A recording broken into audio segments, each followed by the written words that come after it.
បន្តមេរៀនរបស់យើងបន្តទៀតបងប្អូនអរគ្នាបាទចឹងថ្ងៃនេះខ្ញុំនឹងនាំមកនៅចំណេះដឹងខ្លីៗដែលពាក់ព័ន្ធទៅនឹងការកាត់បន្ថយថ្លៃដើមបច្ចុប្បន្នបើកាលណាតាការចំណាយរបស់យើងខ្ពស់ពេកហើយមន់លក់ទាលក់ហ្នឹងគឺវាមានការប្រកួតប្រជែងគ្នាច្រើនបងប្អូនមិនត្រឹមតែប្រកួតប្រជែងគ្នានៅក្នុងស្រុកទេក្នុងតំបន់ទេប៉ុន្តែមានការប្រកួតប្រជែងពីក្រៅប្រទេសផងដែរការងារហ្នឹងយើងត្រូវដឹងហើយការប្រកួតប្រជែងបច្ចុប្បន្នគឺទៅលើពីរធំដែរទី1គឺគុណភាពសាច់ហើយនិងទី2ពាក់ព័ន្ធទៅនឹងតម្លៃបាទកាលណាតែតម្លៃគេផលិតបានថោកជាងយើងគេលក់នៅក្នុងតម្លៃថោកយើងគឺពិបាកហើយអញ្ចឹងណាអញ្ចឹងអ្វីដែលយើងត្រូវធ្វើហើយដែលថាគួរតែកែលម្អគឺការផលិតចំណីកែច្នៃបាទអញ្ចឹងចំណីដែលយើងអាចកែច្នៃបានដែលអាចកាត់បន្ថយនៅការចំណាយរបស់យើងបានច្រើនគឺទី1គឺយើងត្រូវតែរៀននៅក្នុងការផលិតនៅចំណី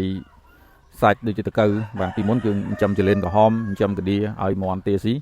ប៉ុន្តែបច្ចុប្បន្ននេះគេចិញ្ចឹមតកៅបាទទីបងប្អូនឃើញចែកម្លែកច្រើនបងប្អូនចូលក្នុង YouTube ឃើញមានច្រើនណាហើយជា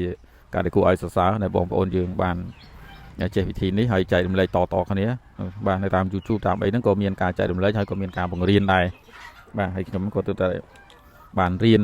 បាទរៀនមកដែរណាបងណាបាទយើងរៀនតគ្នាអានឹងការងារហ្នឹងហើយបច្ចុប្បន្ននេះយើងធ្វើបានមួយចំនួនហើយឃើញថាល្អប្រសើរមែនតើ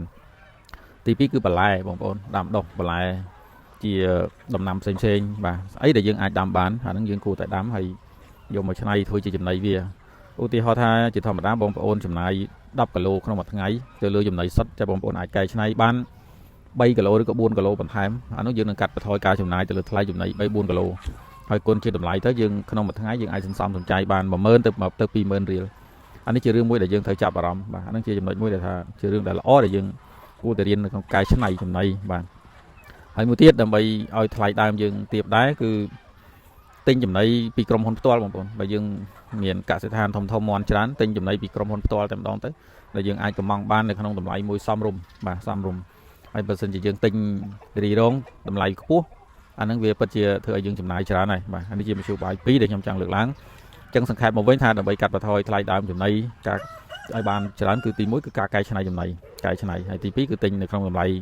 សមស្របពីក្រុមហ៊ុនផ្ទាល់តែម្ដងហ្នឹងណាអានឹងយើងអាចធ្វើបានបាទ